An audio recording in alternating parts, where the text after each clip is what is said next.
Hindi ko matanggap ang balitang iyon. Hindi ko maunawaan kung paano nangyari. Hindi ko akalain na magiging biktima kami ng ganitong karamdaman. Lalo na at isang napakalaking posibilidad na hindi na niya kami maalala pa. Pati na rin si Kuya. Ang aming pamilya ay nagtutulungan sa bawat laban ng buhay. Ngunit ang demensya ay isang hamon na tila walang solusyon. Ang sakit na dulot nito ay hindi lamang pisikal, kundi emosyonal din. Nakatingin ako sa mukha ni Mama. Nakikitang tila ba kahit sa panaginip ay hindi niya ako maaalala. Ang mga alaala, ang mga tawa, ang mga gabing kami magkakasama, maaaring mawala na lang na parang bula. Ang pait na aking nararamdaman ay hindi maipaliwanag. Hindi ko kayang isipin ang araw-araw na pagsasamahan na may posibilidad na mawala na lang sa pagkakataon. Napakahirap tanggapin ang realidad ng karamdaman ni Mama. Ngunit sa kabila ng lahat, alam kong kailangan naming maging malakas. Kailangan naming maging sandigan ni Mama sa mga panahon na tila ba nawawala na siya sa sarili niyang mundo. Kailangan naming magtaguyod ng pagmamahal at pag-unawa kahit pa sa mga sandali na hindi na niya kami kilala. Taking care of Mama is always hard. Her being sick makes it even harder. But I feel like I have to show her love and care all the time. Even though she's losing her memories, we can still make each day a good day by being kind and understanding. It feels like I have a big responsibility to take care of Mama. Taking care of Mama reminds me how short life can be. We try to make the most every moment we have together, knowing they're precious. Sa gitna ng dilim at kawalan ng katiyakan, nais kong manatili sa tabi ni Mama. Handa akong harapin ang anumang hamon na hihahain ng demensya, alang-alang sa kanyang kaginhawaan at kapanatagan. Mangyari man ang anuman, kami ni Kuya ay magtutulungan at magtitiwala sa bawat isa upang maging malakas at matatag sa harap ng unos na hatid ng kanyang sakit. Dahil sa pagmamadali ko kahapon, hindi ko na nagawang maalala ang cellphone ko, kaya't hanggang ngayon, hindi ko pa rin natatawagan ang asawa ko at nakakamusta ang mga anak ko. Pero sigurado naman ako na hindi pa babayaan ni Tyler ang mga bata. Mananatili muna ako rito 1 linggo para bantayan si Mama. Natatakot kasi ako na baka mawala na naman ito at ang sabi ng doktor ay malaki raw ang tsansa na maligaw ito dahil iyon ay isa sa epekto ng sakit na demensya. Kumain ka na muna, Misha. Ako na muna magbabantay kay Mama. Ramdam ko ang kalam ng sikmura ko, pero wala akong ganang kumain dahil sa kalagayan ni Mama. Pinipilit ko pa rin na mailaman sa tiyan ko kahit ilang kutsara lang. Sa gitna ng pagkain ko, narinig ko ang boses ni Mama na tila galit. Gising na ito. Nasaan ako? At sino kayo? Bakit nandito kayo sa bahay namin? Gusto niyo bang isumbong ko kayo kay Kapitan, ha? Hala sige, magsilayas na kayo. Bahay namin to. Baka dumating ng Mama at Papa ko. Bigla kong nabitawan ng kutsara sa narinig. Mama, ako to si Roofer, ang panganay mo.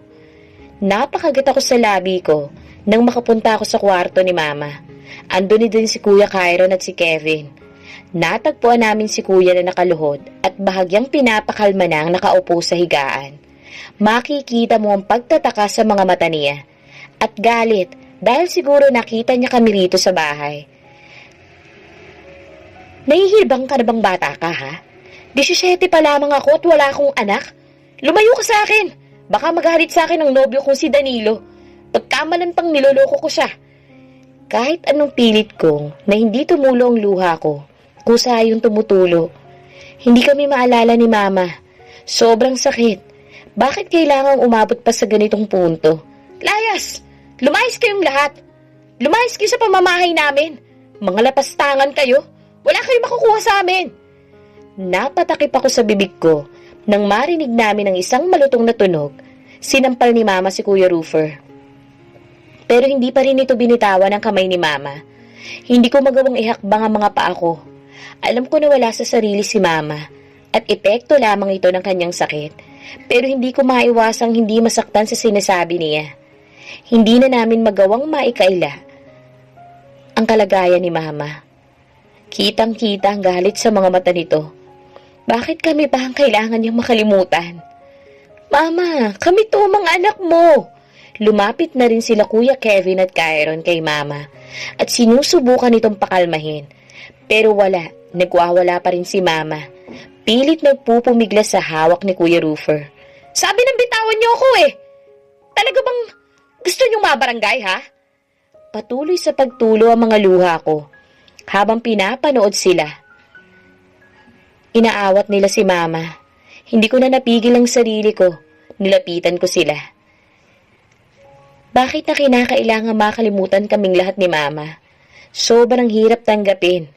Hindi namin inaasahan na isang araw, magkakasakit si Mama ng ganito kalala. Inabot ko ang isang kamay ni Mama, kung kaya't nagawi sa akin ang atensyon nito. Tahimik lamang ito at tumigil sa pagwawala. Mama, naaalala mo ba ako? Ako po si Misha, ang bunso mong anak. Hinaplos ko ang pisngi ni Mama. Naging kalmado naman ito. At iyon ang buo kong akala. Iwinaksin nito ang kamay ko at tumawa. Namumukhaan nga kita. Nagkatinginan kaming apat sa kwarto. Tila nabuhayan kami ng pag-asa. Dinadasal ko talaga na hindi kami makalimutan ni Mama. Kahit yun lang sana. Hayop ka? Saan ka kumukuha ng kapal ng mukha para bumisita sa bahay namin ha? Ang kapal ng mukha mong halparot ka? Hindi ko nagawang makakilos nang biglang hilahin ni Mama ang buhok ko. Nanlaki ang mata ko nang tumama ang noo ko sa pader dahil sa lakas ng sabunot ni Mama. Mama! Sumusobra ka na! Tama na! Kuya, ayos lang ako. Huwag kayong mag-alala. Rinig ko pa rin ang awat ng tatlo. Pero ayaw bitawan ni Mama ang buhok ko. Kung tutuusin, hindi ko na rin naman nararamdaman ang sakit ng sabunot niya. Mas nasasaktan ang puso ko. Sa kadahilan ng hindi na niya kami maalala. Nang makawala ako sa sabunot ni Mama, napaluhod na lamang ako at hindi ko magawang pigilan ng humagulhol ng malakas.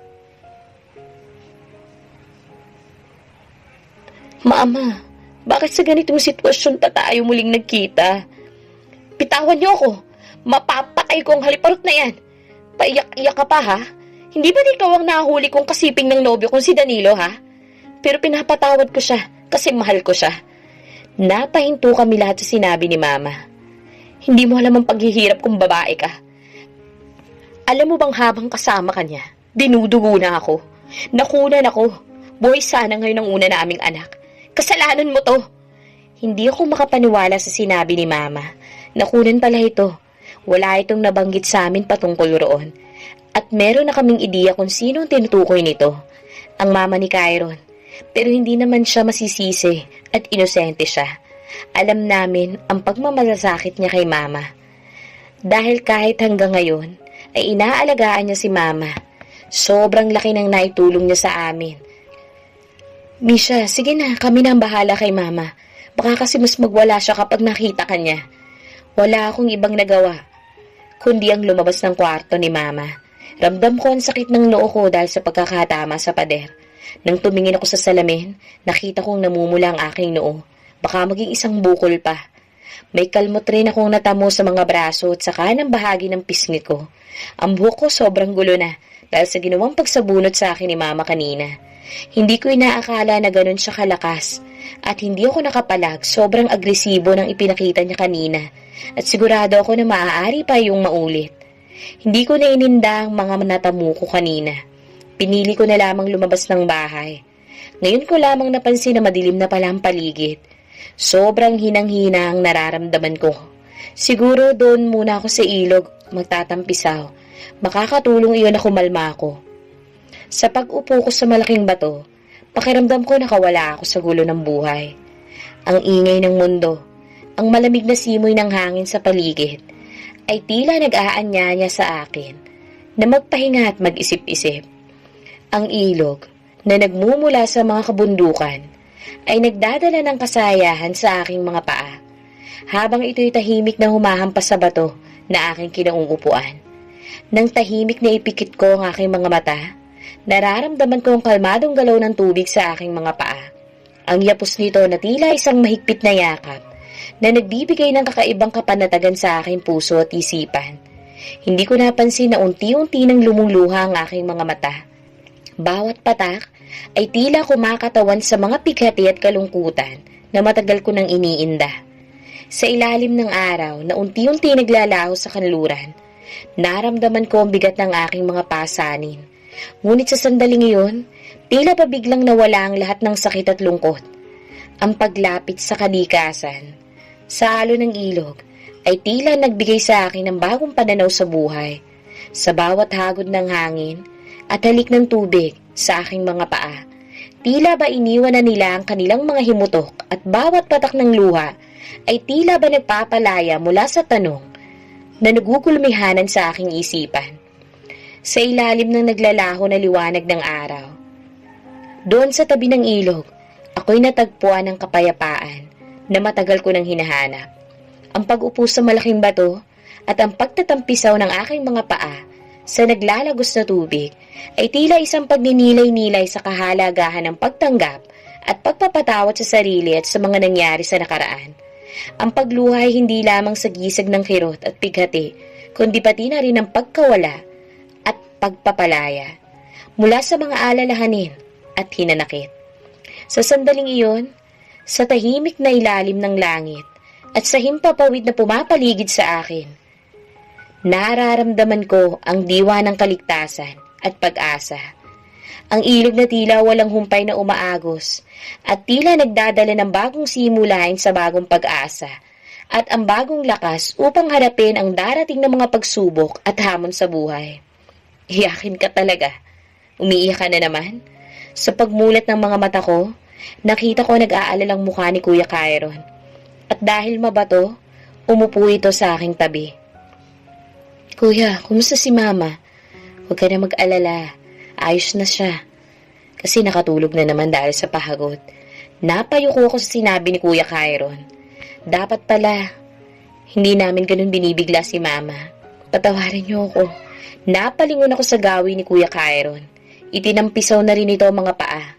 Kuya Kai, wala kang kasalanan. Matagal na tayo nagkapatawaran. Hindi ba? Kaya huwag mong sisihin ang sarili mo, Kuya. Sobra-sobra nga na itulong mo sa amin eh. Alam ko na pinipigil niya lang ang luha niya, pero tumutuli rin ang luha niya kalaunan. Kita mo, Kuya, ikaw din pala iyakin eh. Nagtawanan na kaming magkuya. Huwag ka nang umiyak, magiging maayos din si Mama.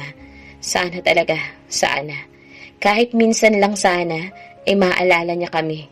Gusto kong makasama si Mama sa mga gawain na ginagawa namin noon katulad ng pagbibihik. Hindi ko mapapatawad ang sarili ko kapag may nangyaring masama kay Mama. Kung kinuha ko sana siya noon, mas natutukan ko sana siya. Kuya, bakit kaya si Mama pa? Walang ibang ginawa si Mama, Kuya.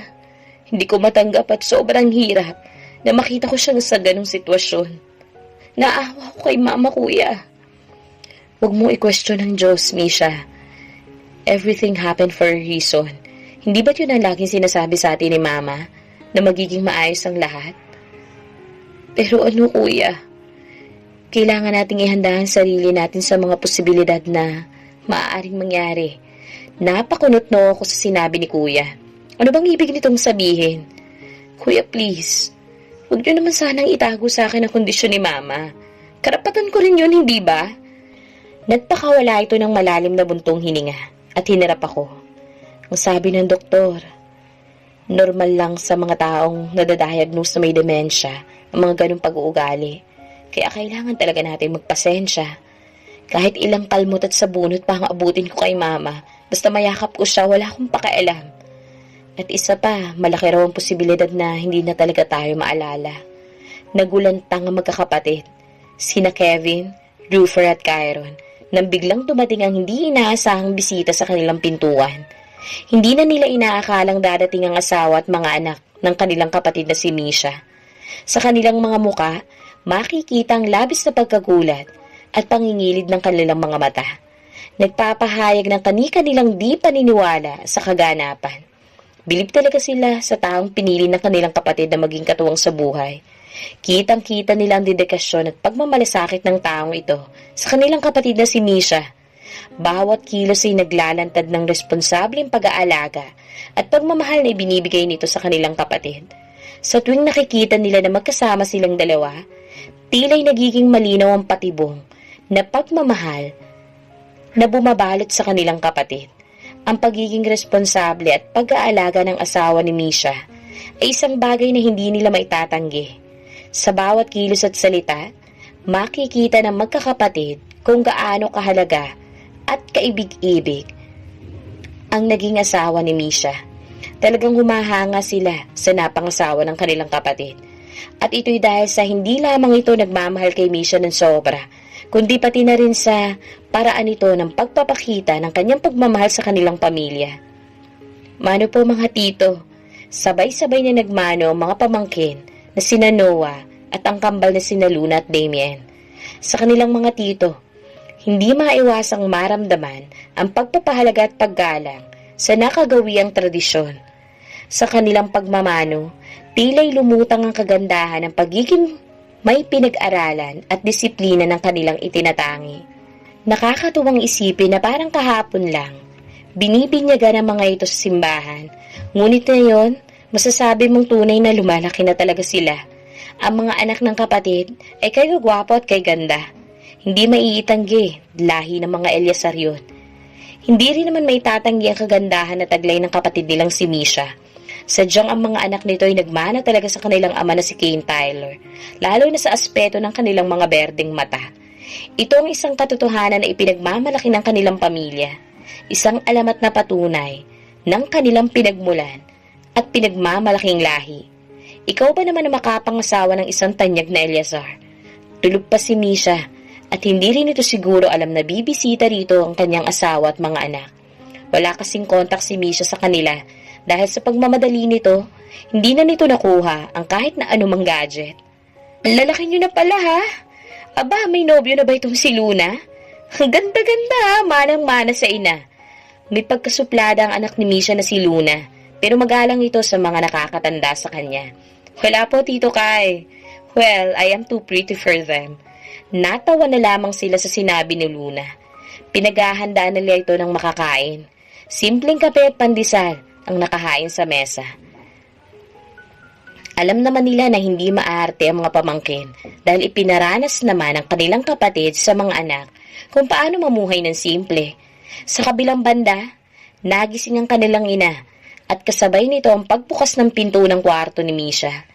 Hindi makapaniwala si Misha nang makarating siya sa sala sa kanilang tahanan dahil naroroon ang isang bisita na hindi niya inaasahan. Nangilid ang mga luha sa kanyang mga mata at agad niyang nilapitan at niyakap ang kanyang mga anak. Sobrang namiss niya talaga ang mga ito dahil halos ilang araw na siyang nawala at walang anumang komunikasyon sa kanyang pamilya. Ngayon, tila nananaginip siya. Isang masayang panaginip dahil nakita niya muli ang kanyang mga anak at ang kanyang asawa. Naramdaman niyang ligaya sa puso, sa pag-ibig at pagkakasama ng kanyang pamilya. Kahit na ilang araw na hindi niya ito nakikita, it feels like it's a year. Speaking of her husband, Misha looked at her husband with overwhelming love and gratitude. As they let go, Misha felt twinge of sadness, but she knew they could face anything together. Marahang pinunayasan ni Tyler ang luha ng asawa. Bakit kayo nandito? Bakit hindi niyo sinabi sa akin na darating kayo? Hindi maiwasang magtanong ni Misha sa kanyang mag-ama. Labis talaga siyang nagulantang sa pangyayari. Nagising siya na ang unang bubungad sa kanya ay ang pamilya niya. We missed you, of course. And besides, we're family. Bakit hindi mo kami sinama? Umupo si Misha sa tabi ng mister. Kasalukuyan itong sinasawsaw sa mainit na kape ang pandesal. Ganun na rin ang mga anak nito na abala na sa pagkain. Madalas ganun ang kanyang hinahain sa umaga, kasama ang pritong itlog at sinangag. Kahit na may kakayahan na silang bumili ng mamahalin, ay mas pinipili ng mga anak nila na kainin ang mga nakasanayan ng mga ito. How about your office? Baka matambakan ka ng trabaho. Hindi maiwasan ni Misha ang mag-alala, lalo na at malaki ang tsansa na matambakan ng trabaho ang asawa kung sakaling naririto ito. Hey love, no need to stress yourself. I've got everything stored. I've already taken care of some of the stuff. So, there's no chance of feeling swamped. Remember, I'm the boss, but you're my heart. Hindi maiwasan ni Misha na makaramdam ng kilig dahil sa sinasabi ng asawa. Palihim niyang kinurot ang asawa na ikinatawa naman ito. At sino naman yung pinapasok niyo sa pamamahay ko? Nagawi lahat ang kanilang atensyon, nagmagsalita ng kanilang ina. Bahagyang nakataas ang isang kilay nito. Hindi nila namalayan ang paglabas nito sa kwarto. Tumayo si Kyron at bahagyang inalalayan ng ina. Ma, sila po ang mga apo niyo at ang asawa po ni Misha. Naalala niyo po ba? Labis na kinakabahan sila. Baka kasi hindi na naman maaalala ng kanyang ina iyon. Pero may pagkakataon na nakakaalala ito. Oo naman. Ano namang akala mo sa akin, Kyron? Makakalimutin? Hindi nila maiwasang mangilid ang mga luha.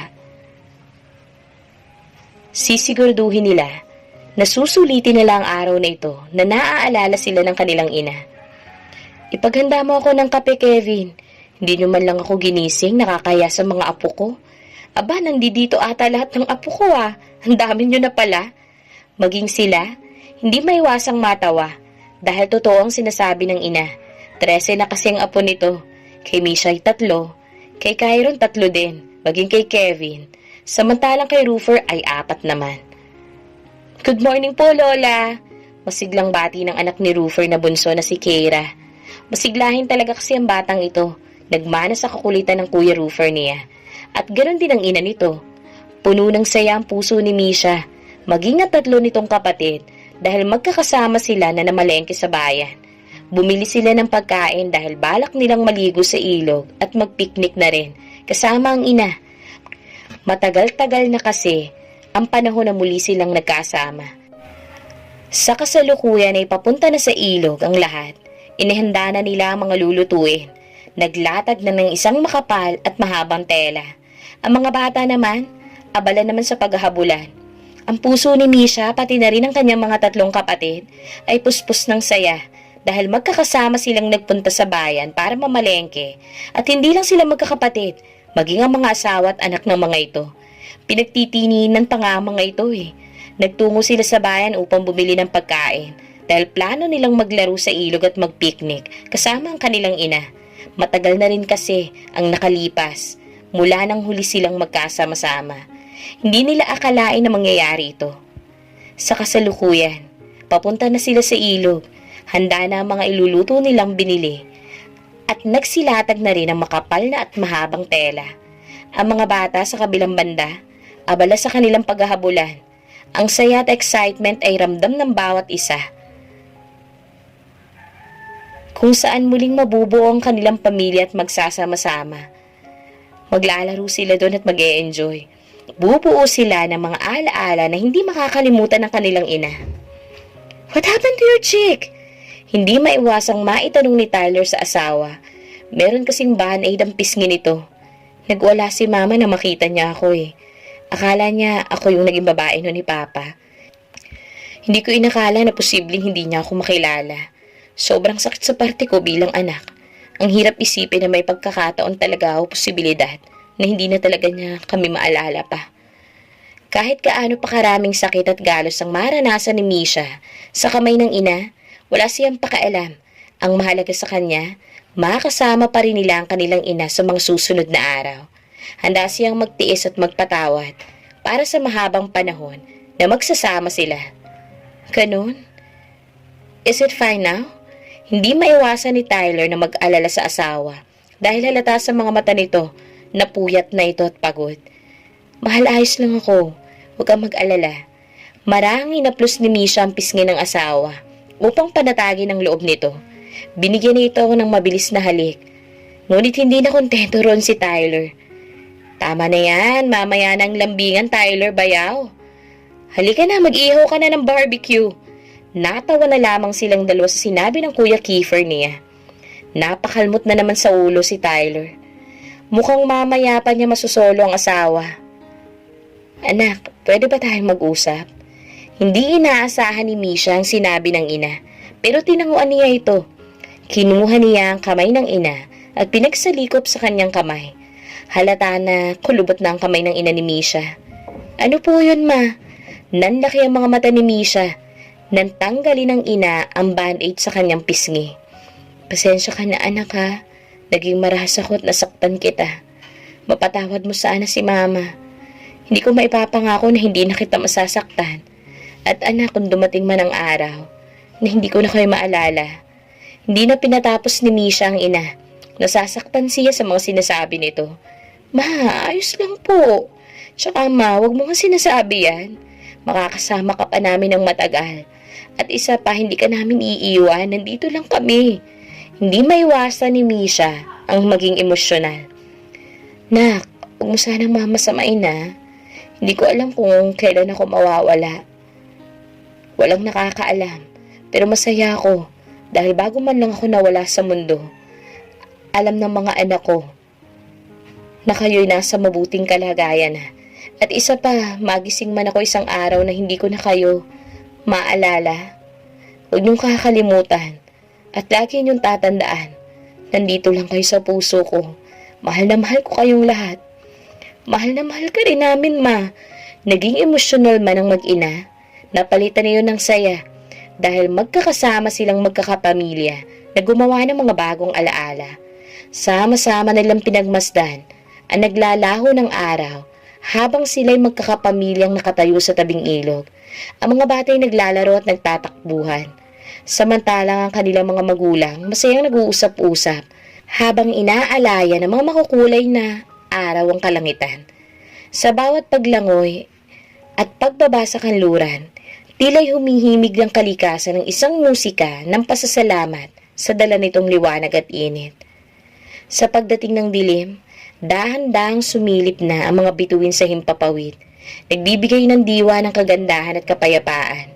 Ang silong ng kadiliman ay yumakap sa paligid, ngunit hindi ito nagdulot ng takot sa pamilya.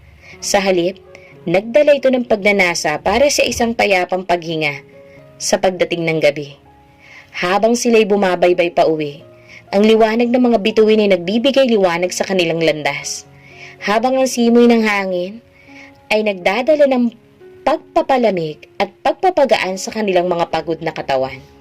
Ramdam ng mga bata ang pagod mula sa kanilang araw na puno ng paglalaro sa ilog. Ngunit sa kanilang mga muka, makikita ang ngiti na nagpapahiwatig ng kaligayahan at kasiyahan sa kanilang mga bagong karanasan at magandang alaala na madadala nila hanggang sa kanilang paglaki. Nang makarating sa kanyang kwarto, ay abalang mag-asawa sa pagpupunas sa isa't isa, katatapos lang kasi nilang maligo sa poso. Abala si Tyler sa pagpupunas sa basang buhok ni Misha. Nakapalit na rin ang pantulog. Ang mag-asawang Tyler rin ang nagsuklay ng buhok nito. Tama nga ang kanyang ina. Napaka mapagmahal at napakabuti ng kanyang napangasawa.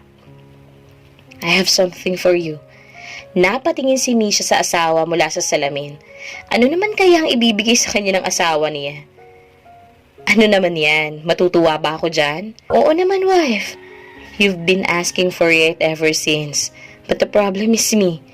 Pinilit inalala ni Misha kung ano ba ang nais niya noon pa man. Pero hindi niya talaga maalala. Wait, I'll get it. But first, pipiringan muna kita ha. Hindi niya maiwasang mapangiti at kiligin dahil sa pagpupursige nito. Hindi na siya mapakali. Gusto niyang malaman kung anong ibibigay sa asawa. Lumabas pa talaga ang asawa niya. Here it is. You can remove your blindfold now. At sa pagtanggal ng blindfold ni Misha, nangilid ang kanyang mga luha. Here's our baby kitten. Our baby Butchie. Hindi na niya napigilan ang sarili at kinakap ang asawa. Ang regalo kasi ng asawa isang matagal na niyang hiling. Ang problema lamang kasi, allergy ang asawa sa balahibo. Humiwalay siya rito. Hinalikan ng asawa. Paano ang allergy mo? Puno ng pangamba ang boses ni Misha at pag-aalala sa magiging kalagayan ng asawa. You know, something pretty strange happened while we were driving down the road. I didn't sneeze at all, which is pretty unusual for me. And you know what's even weirder, huh? Right there, smack in the middle of the road, was this katay ni Kitten. Hindi niya maiwasang pagmasdan ng asawa habang nagkukwento ito. It was just this little furball, all by itself. Looked like it didn't have anyone else around. You know what it was doing? Eating a piece of bread. Can you believe it? Now, I don't know if it is just coincidence or if there's something more going on. But finding that kitten and not sneezing, it felt like maybe it was meant to happen. Like someone up there was giving us a nudge. Nasa hita nito ang pusa at hinahaplos nito. It makes you stop and think about life and all its mysteries. You know, maybe that kitten was supposed to be with us to remind us that sometimes good things can come out of unexpected places. At may kinakain din itong cute na kuting na to ha. Guess what? Ano? Butchie. So much coincidence, right? Her husband is right. Maybe it's really from above now. Napatawa silang mag-asawa nang biglang magmeow ang pusa. Kinuha ito mula sa asawa at hinalikan. Welcome to the family, Butchie. Sa buhay, may nawawala at may dumarating. Hindi maganda ang panimula nilang mag-asawa. Lahat ay isa ring hindi inaasahang pangyayari. Sinong mag-aakala na mabubuntis siya habang birhen pa? Hindi niya inaakala na iyon ang magiging daan upang matagpuan niya ang lalaking makakasama niya habang buhay. Minsan talaga, ang mga bagay na hindi mo inaasahan at akala mong malas, siya pang magbibigay ng kulay sa buhay mo. Tulad ng love story nilang mag-asawa. Their story started with some surprising twist of fate. First, there was unplanned pregnancy, catching them off guard. Then one night, they bumped into each other at the bar. Two strangers brought together by chance.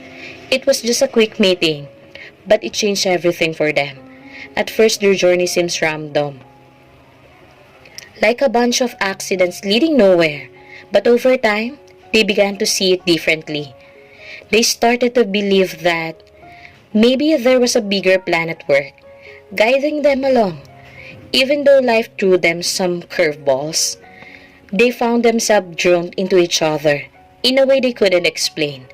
They realized they had a special connection that went beyond luck or coincidence. Now, when they look at their family, they feel grateful for all the unexpected twists and turns that brought them together. They've learned that sometimes the best things in life comes from unexpected places. They've discovered that even when things seem chaotic, there's still love and beauty to be found. Their story reminds us that even when things don't go as planned, there's always a reason to stay hopeful. It shows us the importance of embracing the unexpected and trusting that everything happens for a reason. It teaches us that love has the power to turn even the most surprising situation into something wonderful and meaningful.